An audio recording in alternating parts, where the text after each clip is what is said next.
तो बच्चों आज हम लोग स्पेशली जो है CUET के बारे में बात करने वाले हैं। ठीक है, जैसा कि इंट्रेंस एग्जाम खत्म हो गया और हमने बताया भी था कि आज जो है इंट्रेंस एग्जाम जैसे ही निमसेट का एग्जाम खत्म होगा तो उसके बाद जो है हम लोग का नेक्स्ट टारगेट लगेगा CUET पे। ठीक है, तो CUET का जो एग्जाम्स है उसके क्या क्या चीज़ें हैं इसमें देखना है बच्चों को। ठीक है, पेपर कोड क्या है, सिलेबस क्या है, पैटर्न क्या है और सेंट्रल यूनिवर्सिटी की लिस्ट कितनी यूनिवर्सिटी है। ठीक है, स्कोर कैसे होगा, प्रिपरेशन कैसे होगा, ये सभी क्वेश्चंस का आंसर जो है हम लोग देखेंगे।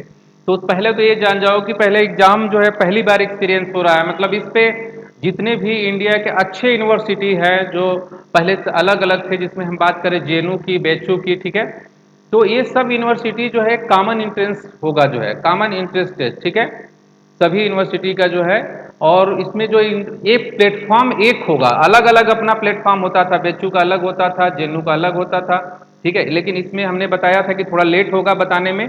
उसका रीजन भी रहा ये कि पहले निमसेट का एग्जाम भी नजदीक था। ठीक है, दूसरा रीजन ये भी रहा कि कुछ चीजें इसमें चेंज हो रही थी।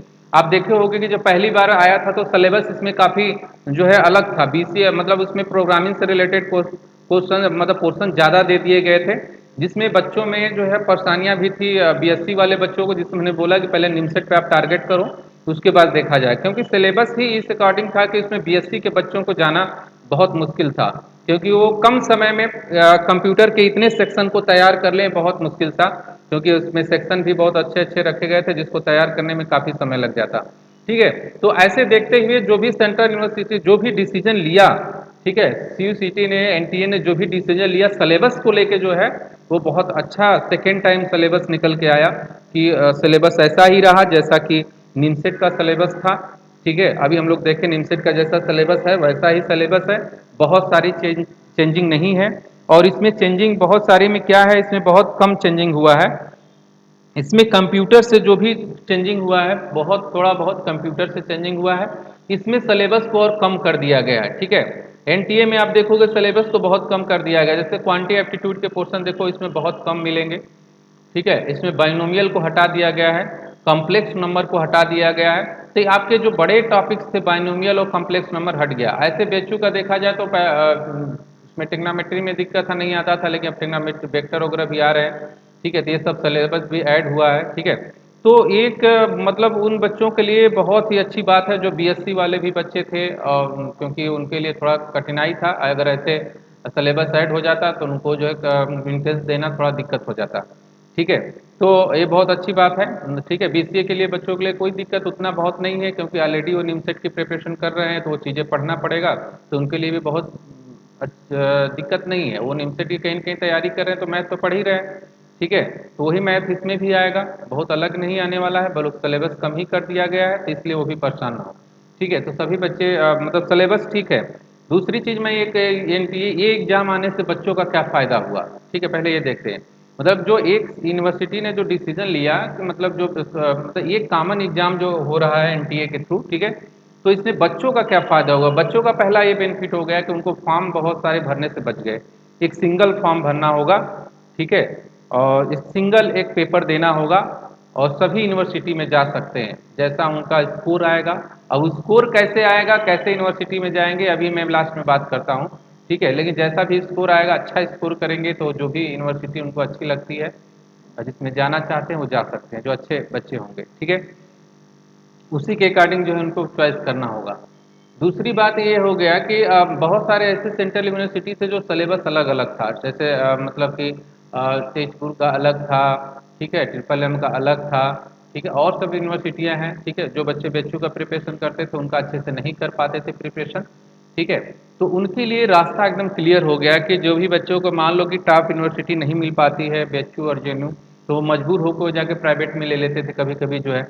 तो निमसेट में भी नहीं हुआ, बेचू जेएनयू में भी नहीं हुआ, तो मजबूर प्राइवेट। लेकिन अब प्राइवेट में लेने की जरूरत नहीं है, क्योंकि इसमें भी अच्छे यूनिवर्सिटी ऐड हो गए हैं जो इसी रैंक पे, इसी स्कोर पे आपको एडमिशन ले सकते हैं। तो ये बहुत अच्छी बात हो गई, मतलब बहुत सारे सिलेबस में उलझन की नहीं है कि मुझे इसके लिए ये तैयारी करना होगा, इसके लिए तैयार करना होगा। ये एक आप सिंगल पढ़ो और इसमें सारे यूनिवर्सिटी में आपको एडमिशन मिल जाएगा। ठीक है, जैसा कि डीयू है, डीयू अभी अलग हो गया है। ठीक है, तो अभी बाहर ही है, तो उसके लिए आपको अलग से एंट्रेंस की टेस्ट तैयारी करना पड़ेगा। ठीक है, तो पहले हम लोग आते हैं CUCT के एग्जाम में। CUCT, ठीक है, CUCT मतलब होता है कॉमन यूनिवर्सिटी एंट्रेंस टेस्ट जो है, या सेंट्रल यूनिवर्सिटी एंट्रेंस टेस्ट, ठीक है। और इसमें सभी सेंट्रल यूनिवर्सिटी ऐड होगी और उसके लिए सिंगल प्लेटफॉर्म होगा NTA, जो एक प्लेटफॉर्म पे जाके बच्चे जो है एक सिंगल सभी यूनिवर्सिटी के लिए एक प्लेटफॉर्म पे जाके एग्जाम कंडक्ट होगा। इसमें पेपर कोड की बात करें तो बहुत सारे सिलेबस है, बहुत सारे पेपर कोड होंगे, ठीक है। लेकिन हम लोग जो पढ़ रहे हैं MCA एंट्रेंस के कोर्स के बारे में, तो इसका पेपर कोड जो है हम लोग देखेंगे कि इसका पेपर कोड क्या होगा। इस पेपर कोड के अकॉर्डिंग ही इसका सिलेबस भी डिजाइन किया गया, जिसको सिलेबस डिटेल देखेंगे। पैटर्न का मतलब ये है कि कितने क्वेश्चंस की कहाँ से आ सकते हैं और कितने आ सकते हैं। अगर 100 क्वेश्चन है तो 25 क्वेश्चन किससे आएगा और जो है 75 क्वेश्चन किससे आ सकता है, ठीक है। सेंट्रल यूनिवर्सिटी की मैं बात करूं, जो लिस्ट होंगी सेंट्रल यूनिवर्सिटी की टोटल लिस्ट हम लोग देखेंगे कि उसमें टॉप पे कौन यूनिवर्सिटी है, कैसे है, ठीक है। आर्डर इन आर्डर हो सकता है, उसमें कोई दिक्कत नहीं है। फिर स्कोर के बारे में, फिर इसका एग्जाम का प्रिपरेशन क्या करें, ठीक है। अब जो समय बचा हुआ है क्या किया जाए, ठीक है, इसके प्रिपरेशन के लिए। तो बच्चे को तो ये बहुत खास जो 7 वाला जो पोर्शन है ना, ये बहुत खास है बच्चों के लिए। जो प्रिपरेशन की स्ट्रेटजी है उसके लिए क्या करें, बहुत सारे बच्चे परेशान हैं, तो इसके लिए बहुत इस पे हम देंगे लास्ट में, इसी के बारे में आने वाले हैं। पहले तो एक एक करके सिलेबस बता लेते हैं, तो इस पे आते हैं, ठीक है, इसी पे आते हैं। तो इसमें हम लोग देखेंगे, पहले आते हैं एग्जाम में CUCT का, ठीक है। जैसा कि देख रहे हो CUCT का एग्जाम जो है, और पेपर कोड जो है PGQP26, ये पेपर कोड जो है उन बच्चों के लिए है, ठीक है, जो MCA एंट्रेंस की प्रिपरेशन कर रहे हैं, जो MCA है, ठीक है, जिनको MCA एंट्रेंस की प्रिपरेशन करना है। ये पेपर कोड जो है उनके लिए भी काम करेगा, जो MSc कंप्यूटर साइंस से जो MSc बच्चे करना चाहते हैं, ठीक है, CS ब्रांच कंप्यूटर साइंस, ठीक है। तो ये दोनों के लिए ही सेम है पेपर कोड, तो इसलिए बच्चे परेशान नहीं होंगे, एंट्रेंस भी दोनों के लिए सेम कर दिया जाएगा। वो सभी बच्चे जो है कैसे प्रिपरेशन करेंगे वो सभी बच्चे मिल सकते हैं, ठीक है, उसमें देख सकते हैं कि क्या होगा, इसमें कैसे तैयारी होगी, ठीक है। देखो MCA के लिए और MSc के लिए दोनों के लिए पेपर कोड, ठीक है।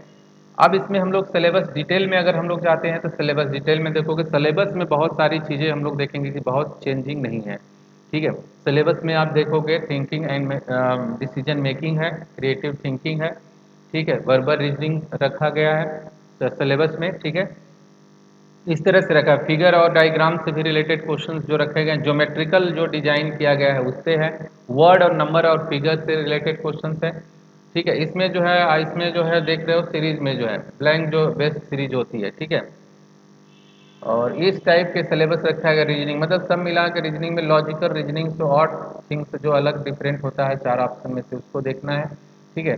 तो थोड़ा सा इसका सिलेबस भी रीजनिंग का कम कर दिया है निमसेट से सिलेबस इसका कम हो गया है, ठीक है। तो ये भी बच्चे ध्यान दें, इसका सिलेबस निमसेट से क्या है, कम ही है, ठीक है। तो रीजनिंग का भी सिलेबस कम रखा है, बहुत ज़्यादा नहीं है, ठीक है।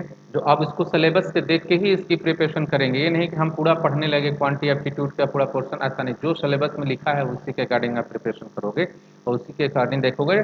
जो भी सिलेबस में दिया है, जो भी टेस्ट सीरीज हम लोग डिजाइन करेंगे, एक एक सिलेबस को रीड करके बनाया जाएगा, ठीक है। ऐसा नहीं कि टेस्ट सीरीज में क्वेश्चन कहीं से उठा दिए गए कहीं, ये जो पेपर में जो सिलेबस आप देख रहे हो उससे हर एक क्वेश्चन से पहले स्टडी करने के बाद ही वो टेस्ट सीरीज बनाई जाएगी, जो इसमें रीजनिंग के क्वेश्चन, मैथमेटिक्स के क्वेश्चन, कंप्यूटर के क्वेश्चंस जो रखे जाएंगे, ठीक है, सब इस सिलेबस के अकॉर्डिंग रखे जाएंगे। लेवल को ध्यान में रख के रखा जाएगा कि लेवल क्या हो सकता है। आप कंप्यूटर के स्टूडेंट हो तो बहुत फंडामेंटल बहुत भी गिरा के नहीं आ सकता, थोड़ा अच्छा क्वेश्चन पूछे जाएंगे, ठीक है। जो जनरल कंपटीशन होता है उससे थोड़ा हट के फंडामेंटल से क्वेश्चन आ सकते हैं, एकदम नीचे उसका लेवल नहीं गिर सकता। तो अच्छे क्वेश्चन क्या हो सकते हैं, जैसे CPU से रिलेटेड क्वेश्चन क्या अच्छे हो सकते हैं, ठीक है। तो ये सब सारी चीज़ें हम लोग देखेंगे। मैथमेटिक्स में देखोगे सिलेबस में, तो मैथमेटिक्स में सेट थ्योरी आ गया, अलजब्रा आ गया, फंडामेंटल। अच्छा, अलजब्रा में कहीं भी आप देख रहे हो हार्मोनिक आ गया, मैट्रिसेस, लॉगरिथमिक, ठीक है। कहीं भी बाइनोमियल की बात नहीं किया है और कहीं कम्प्लेक्स नंबर की बात नहीं किया है। आप देखोगे अलजब्रा में कहीं बाइनोमियल और कम्प्लेक्स नंबर दोनों की बात नहीं किया है, मतलब इसका कम्प्लेक्स नंबर और बाइनोमियल के बच्चों को स्टडी नहीं करना है, पढ़ना नहीं है, सीधी सी बात। मतलब आप बाइनोमियल और कम्प्लेक्स नंबर आपको क्या नहीं करना है, पढ़ना नहीं है, ठीक है। बाइनोमियल कम्प्लेक्स नंबर को हम लोग को नहीं पढ़ना है। तो चलो एक सिलेबस तो क्लियर हो गया, बाइनोमियल कम्प्लेक्स नंबर हट गया, ठीक है। और इसमें सेट थ्योरी में सब पढ़ना है, मेजर सेंट्रल टेंडेंसी जो पढ़ते आए हो, डिपेंडेंट इवेंट, ठीक है, प्रोबेबिलिटी, ये सब सारे टॉपिक्स परम्यूटेशन कम्बिनेशन रखे गए हैं बच्चों के लिए। ठीक है, आप कोऑर्डिनेट ज्योमेट्री देखोगे पूरा रखा गया है, कोऑर्डिनेट ज्योमेट्री हाइपरबोला तक रखा गया है। ठीक है, यहाँ से स्टार्ट हो रहा है ये, तो हाइपरबोला तक जा रहा है। कैलकुलस में देखो लिमिट है, फंक्शन है, कंटिन्यूटी है, डिफरेंशिएशन है, ठीक है, tangent normal, integral, area too है, सब है। वेक्टर में देखोगे पोजीशन वेक्टर है। ठीक है, इसमें देखते हैं trigonometrical position vector, scalar vector, application, geometrical problem of mechanics. ठीक है, ये भी है मैकेनिक्स। अच्छा, ज्योमेट्रिकल प्रॉब्लम एंड मैकेनिक्स का मतलब क्या है? ठीक है, मैकेनिक्स मतलब अलग, जो जैसे वर्क पावर एनर्जी हो गया, ठीक है, मोमेंटम हो गया, जो वेक्टर के थ्रू जो एप्लीकेशन करना है वो पोर्शन पूछा जाएगा। ऐसा नहीं कि बच्चों को मैकेनिक्स पूरा पढ़ना आ जाएगा। ठीक है, जो वेक्टर में जो मैकेनिक्स का यूज होता है, जैसे मैकेनिक्स का पोर्शन है फोर्स, ठीक है, वर्क डन, ये सब सारी चीज़ों पे ध्यान देना होगा, क्योंकि आपका ये पोर्शन आ चुका है। जैसे फोर्स कैसे, वर्क डन कैसे निकालते हैं, मोमेंटम कैसे निकालते हैं। ठीक है, तो ये सब सारी चीज़ों को ध्यान देना होगा जो क्वेश्चन लगवाए गए हैं पहले से। ठीक है, ट्रिग्नोमेट्री में भी देखोगे सब चीज़ें पूछ दिया गया, सोल्यूशन तक पूछा गया है। कंप्यूटर की बात करें तो कंप्यूटर में basic computer, organisation of computer, central processing unit CPU, ठीक है, structure of instruction CPU, input output device, computer memory and backup devices. ठीक है, ये सब कंप्यूटर में पढ़ना है बच्चों को। ठीक है, ये बहुत ही मतलब एक थोड़ा एनआईटी में नहीं था सिलेबस में, लेकिन ये सिलेबस में इसमें ऐड हुआ है। ठीक है, तो इसको बच्चे बहुत ध्यान से पढ़ेंगे, अच्छे क्वेश्चन आएंगे, हर एक क्वेश्चन कराया भी जाएगा बच्चों को, इसके लिए परेशानी होने की जरूरत है। ठीक है, जो भी सीपीयू से रिलेटेड क्वेश्चन आएगा, मेमोरी से आएगा, उसको जो है उसको सीट में भी डाला जाएगा। टेस्ट सीरीज बनाते समय ये ध्यान रखा जाएगा कि टेस्ट कैसा डिजाइन किया जाए जिससे बच्चों को एग्जाम में देते समय इतना प्रैक्टिस हो जाए कि इससे आने वाले अच्छे क्वेश्चन जो है उनको मिले।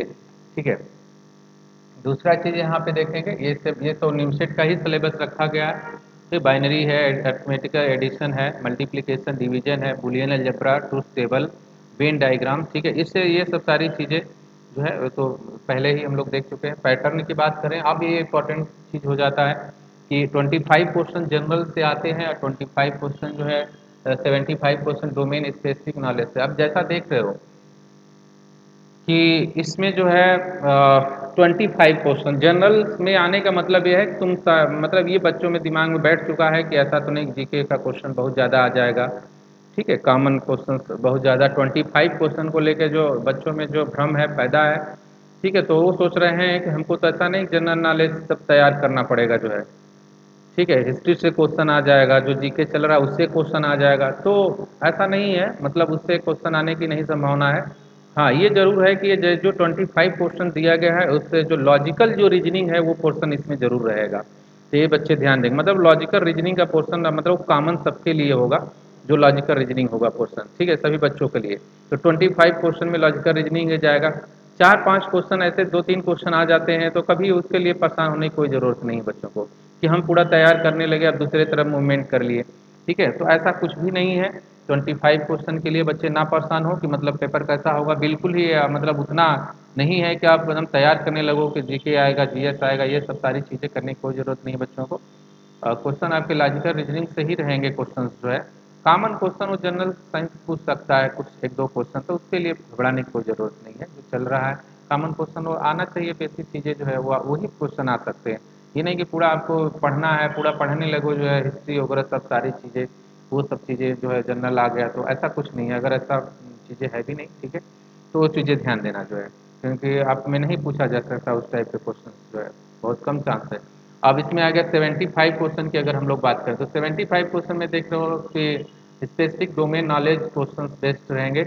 मतलब अगर इसको स्टडी किया जाए तो मैथमेटिक्स सबसे बड़ा सिलेबस है। ठीक है, मैथ का सिलेबस देखोगे तो सबसे बड़ा है। ठीक है, तो बड़ा सिलेबस पूरी मैथमेटिक्स को कवर करने में करते करते हर टॉपिक को अगर क्वेश्चन को अगर कवर एग्जामिनर करने चलेगा तो मान के चलो कि 65 क्वेश्चन तक उसको बनाना पड़ जाएगा। मार रहे हैं 65 क्वेश्चन तक उसको बनाएगा तब जाके कवर करेगा। 65 60 भी हो सकता है, 65 भी हो सकता है, 68 भी जा सकता है। ठीक है, कोई ठीक नहीं है। ठीक है, कंप्यूटर को सिलेबस को देखा जाए तो छोटा है, जिससे कि वो 10 क्वेश्चन में भी सिमट सकता है। ठीक है, 10 क्वेश्चन भी अगर देना शुरू करेगा टॉपिक के अकॉर्डिंग देख लो जो है, अगर एक एक क्वेश्चन सबसे देगा तब भी वो सिमट जाएगा, क्वेश्चन क्लियर हो जाएगा। ठीक है, 10 से 12 क्वेश्चन तक कंप्यूटर से भी आ सकते हैं, मतलब ज़्यादा से ज़्यादा इसमें से क्वेश्चन जो पूछने वाला हो मैथमेटिक्स का पूछेगा, इसलिए बच्चे मैथ पर विशेष ध्यान देंगे। ठीक है, ऐसे ध्यान तो सब पे देना है, लेकिन मैथ मैथ जो बच्चे हैं तो स्पीड जो बनाए रखे मैथमेटिक्स का जो निमसेट में आप पढ़े हैं वो स्पीड बनी रहनी चाहिए, ठीक है। तो ये तो बच्चों हम लोग का सिलेबस से रिलेटेड बात हो गया, क्या सिलेबस था, पेपर कोड कैसा था, कैसे हम लोग को करना है। अब हम लोग को फाइनली डिसीजन लेना है कि अब जो है प्रिपरेशन कैसे करें, स्टार्ट कैसे करें। तो स्टार्ट पहले तो बच्चों में जो चीज़ें हैं, बच्चों में अभी अभी जो है कुछ बच्चों का मुझे भी आया, अपने ही कोचिंग के बच्चों को कॉल जो है, ठीक है, कि मतलब कैसे करें, उसके लिए अलग से पढ़ना पड़ेगा, कुछ और करना होगा। तो कुछ नहीं अलग से पढ़ने की, कोई एक चीज़ बता दें कि एंट्रेंस एग्जाम बहुत जल्द होने वाला है, ठीक है। 20 डेज के अंदर जो है, 20 डेज से 25 डेज के अंदर तुम्हारे एडमिट कार्ड इशू होने शुरू हो जाएंगे, ठीक है। देखना जो है बहुत जल्दी फास्ट होगा, ठीक है, एग्ज़ाम जो है जल्दी ही कराया जाएगा, लेट नहीं होगा। तो अगर इतने दिन में हो जाते हैं तो इतने दिन में जो है आप एक नई स्ट्रेटजी फिर क्या तैयार करोगे, जो जो निमसेट के लिए आपने प्रिपरेशन किया है, जो नोट्स बनाया है, जो क्वेश्चंस है, वो बहुत इंपॉर्टेंट है आपके लिए, ठीक है। वो बच्चे जो सोच रहे हैं कि 2022 के लिए मैं कुछ करूं, ठीक है, एक एक चीज़ मैं क्लियर कर देना चाहता हूं, जो बच्चे परेशान हैं, ठीक है, जो बच्चे मतलब कुछ नए बच्चे भी हैं जो सोच रहे हैं कि 2022 के लिए एग्जाम के लिए कुछ करिए, ठीक है, 2022 के लिए, तो उन बच्चों के लिए मतलब कि जो नए सिरे से कुछ करिए, नया सिरे से पढ़ाने की कोशिश। तो उन बच्चों को नए सिरे से इतने कम समय है, उन सबों को सोचो कि मैं एक एक टॉपिक पढ़ाते हुए अगर नए सिरे से पढ़ाना शुरू करूंगा तो इतना टॉपिक है कि उतने दिन नहीं बचेंगे, ठीक है। इतने टॉपिक्स हैं, अगर एक एक टॉपिक खत्म भी किया जाए तो उतने दिन भी नहीं बचेंगे, इतने बड़े बड़े टॉपिक्स हैं कि एक एक दिन में मुश्किल है खत्म करना। तो ये तो पॉसिबिलिटी नहीं है कि मतलब कि तुमको अगर कोई कहे कि मैं खत्म कर दूंगा, इतने दिन बचा है, तो नहीं, समझा के खत्म करना बच्चों को बड़ी मुश्किल काम है, ठीक है, समझा के नहीं खत्म किया जा सकता, ठीक है। जो उसको ये कोई मूवी नहीं है कि तुम चल रही है, तुम देख रहे हो लगातार जो है, ठीक है, चल रही है देख रहे हो, तुमको हर एक पोर्शन को समझना है और तुम्हारी एक क्षमता होती है कि उतने दिन में मैं उतना ही ले पाऊंगा। उन बच्चों के लिए मैं बोल रहा हूँ जो नया स्टूडेंट एक क्वेश्चन कर रहा है कि मैं अभी मतलब तैयारी करना चाहता हूँ, तो इसमें 10-12 चैप्टर नहीं ना है कि तुमको क्वांटिटी एप्टीट्यूड के तैयार करा दिया जाए, 40 दिन में तैयार करा दिया जाएगा 10 से 12 चैप्टर, ठीक है। पूरी मैथमेटिक्स है, कंप्यूटर्स है और लॉजिकल रीजनिंग्स है। तो ऐसा नहीं है कि मतलब अच्छे से आप पढ़ के तैयार कर लोगे। तो उन बच्चों को मैं यही कहना चाहूँगा, हाँ ये जरूर है कि वो बच्चे टेस्ट सीरीज के लिए जो है टेस्ट सीरीज जरूर अटेंड कर सकते हैं, मतलब उनके लिए अच्छा स्कोर होगा। मतलब टेस्ट सीरीज उनके रिवीजन के लिए एक बहुत अच्छा माध्यम होगा। मतलब टेस्ट सीरीज जो डिजाइन की जाएगी हर चैप्टर को एनालिसिस करके किया गया है। मतलब कंप्यूटर में भी वो चैप्टर जो इस बार नए ऐड हुए हैं, जुड़े हैं, उनमें लेवल क्या होगा क्वेश्चन का, सबको देख के बनाया जाएगा टेस्ट सीरीज, ठीक है। जो 25 क्वेश्चन का जो लॉजिकल रीजनिंग है, उसमें भी रीजनिंग में कौन सा पोर्शन है जहाँ से आ सकता है क्वेश्चन जो है इसमें जो लिखा गया है उसमें से, उसको पूरा एनालिसिस करने के बाद पेपर डिजाइन किया जाएगा। मैथमेटिक्स भी उसी के अकॉर्डिंग रखी जाएगी जिससे फार्मूले बेस्ड क्वेश्चन हो, ठीक है। मतलब किसी भी हाल में बच्चों को वो ऐसा ना हो कि वो फार्मूला याद ना हो, ठीक है। मतलब टेस्ट देते देते आपको जरूर फार्मूले क्या हो जाएंगे, याद हो जाएंगे, ठीक है। तो टेस्ट टेस्ट पे सीरियस रहिए। जो नए स्टूडेंट हैं वो बिल्कुल ही मतलब बहुत ज़्यादा भाग दौड़ करने की कोई ज़रूरत नहीं है कि मतलब कि सर हमारे पास भी कुछ बच्चे आए थे, मतलब बोले कि पढ़ा दीजिए, ठीक है, 2022 CUCT के लिए, तो इसमें क्या पढ़ाया जाए, ठीक है। तो उसको पढ़ाना इतने कम टॉपिक है कि हाँ उन बच्चों को मैं यही कहा कि आप एग्जाम दे लो, ठीक है। अगर उनको 2023 के लिए लगना है तो उनके लिए नए बैच की स्टार्टअप हो गई है, फिर नया बैच जो है स्टार्ट होने जा रहा है, एक बैच स्टार्ट भी हो गया है, एक बैच जो है 27 से जो है मेरे यहाँ स्टार्ट होने जा रहा है, 27 जून से सेकेंड बैच, ठीक है। तो उन बच्चों के लिए जो निमसेट की प्रिपरेशन करना चाहते हैं, ठीक है, स्टार्टिंग से, उन बच्चों के लिए जो CUET की एग्ज़ाम की प्रिपरेशन करना चाहते हैं 2023 के लिए स्टार्टिंग से, अभी से, तो उनके लिए बैच स्टार्ट होने जा रही है, ठीक है। उन बच्चों के लिए जो अभी एग्ज़ाम देना है 2022 की, ठीक है, तो उनके लिए बैच नहीं, उनके लिए टेस्ट सीरीज जरूर मिल सकती है। तो बच्चे जो भी इस पे नंबर दिख रहा है, ठीक है, या डिस्क्रिप्शन बॉक्स में भी रहेगा नंबर, उसको आप देख सकते हो, उस पर कॉल कर सकते हो कि टेस्ट सीरीज कैसे ज्वाइन करें, ठीक है। ऐप भी है, उस पर जाके ज्वाइन कर सकते हो, ठीक है। कॉल कर लो, अगर कोई भी बच्चों को ज्वाइन करना है, नए बैच के बारे में कुछ पूछना है कि कैसे मतलब ज्वाइन हो, तो कॉल कर सकता है, ठीक है। वही व्हाट्सअप नंबर है जिस पे आप कॉल करोगे। तो ये सारी चीज़ें इन्फॉर्मेशन 2022 के लिए सोचो कि बैच शुरू हो इतने कम समय में, तो नहीं है। उसमें आपका जो है सही सिस्टमेटिक, आप जो है सिलेबस को कोई भी नहीं सिस्टमेटिक ढंग से पढ़ा पाएगा इतने कम समय में सिलेबस, इसके लिए, ठीक है। क्योंकि अभी एडमिट कार्ड हो सकता है कि 20 दिन में आ जाए, अगर आ जाएगा तो आप बताओ जब आ जाएगा तो आपके पास कितना समय रहेगा, ठीक है। तो ये चीज़ें ध्यान रखा, ये चीज़ों को ध्यान रखा जाए, जो है इस चीज़ को ध्यान में रख के ही स्टूडेंट जो है सारी चीज़ें लगाए।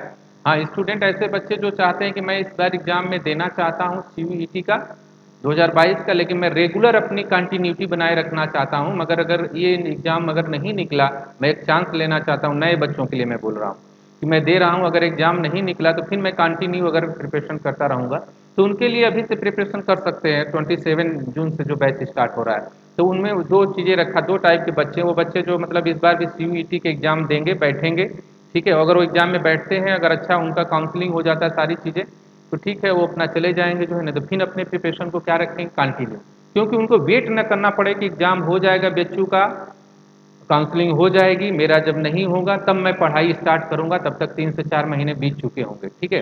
तो उन बच्चों को जो मेरे जो सोच रहे हैं 2022 की मैं प्रिपरेशन जल्दीबाजी में कर लूँ, नए बच्चे जो निमसेट के भी प्रिपरेशन भी नहीं किए हैं, 1 साल प्रिपरेशन नहीं किए हैं बिल्कुल, तो उनके लिए सही नहीं है। उनके लिए है कि आप इस तरह से अगर जाओगे तो ज़्यादा बेटर रहेगा, ठीक है, कि पहले आप जो है अपना कंटिन्यू जैसे प्रिपरेशन चल रहा है 23 वाला बैच, उसमें कंटिन्यू करते रहो, एग्जाम भी दे दो 2022 का, अगर निकलता है आपका तो अच्छी बात है, ठीक है, टेस्ट सीरीज भी देते रहो, ठीक है, नहीं तो फिर कंटिन्यू प्रिपरेशन आपकी चलती रहेगी, क्योंकि फिर कुछ समय बाद फिर निमसेट का एग्जाम आ जाएगा, अभी गया है, फिर आ जाएगा, तो आपको वेट नहीं करना पड़ेगा कि एग्जाम का ये खत्म हो गया, काउंसलिंग ले ले तो हम प्रिपरेशन करें, ठीक है।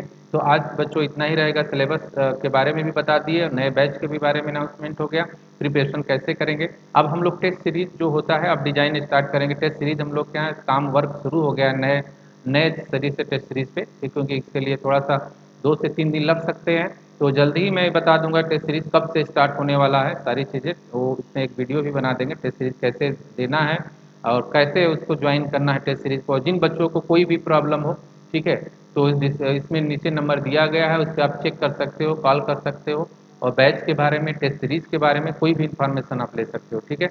तो आज के लिए बच्चों लेक्चर इतना ही रहेगा, और मैं कोशिश करता हूँ कि जो बच्चे निमसेट देने के बाद निराश बैठे हुए हैं, अब पूरी तरह से एक्टिव हो चुके होंगे अपने एंट्रेंस एग्जाम के लिए, वो बैठे नहीं होंगे, इतना तो मैं ज़रूर उन पर भरोसा कर रहा हूँ, ज़रूर वो अपनी पढ़ाई को स्टार्ट कर दिए होंगे, क्योंकि बैठना कोई एक विकल्प नहीं है, क्योंकि उन बच्चों ने थोड़ा 400 मार्क्स पाया है, ठीक है, तो बच्चे जो 380 पाए हैं वो बिल्कुल ना बैठे निराश होकर, क्योंकि निराश होने से बैठने से कुछ नहीं होने वाला, आप फिर से तैयारी करो, सीयूईटी के लिए करो, ठीक है, अलग जाओ, क्योंकि वही प्रिपरेशन जो निमसेट में है वो आपके काम आएगी, जो गलतियां आपने किया है उसको थोड़ा सुधारने की कोशिश करो, मेन वक्त पे क्या होता है गलतियां हमने बता भी दिया है अपनी पिछली वीडियो में, ठीक है। इसलिए बच्चों आज का लेक्चर इतना ही रहेगा, और अपनी प्रिपरेशन को जारी रखो, थैंक यू।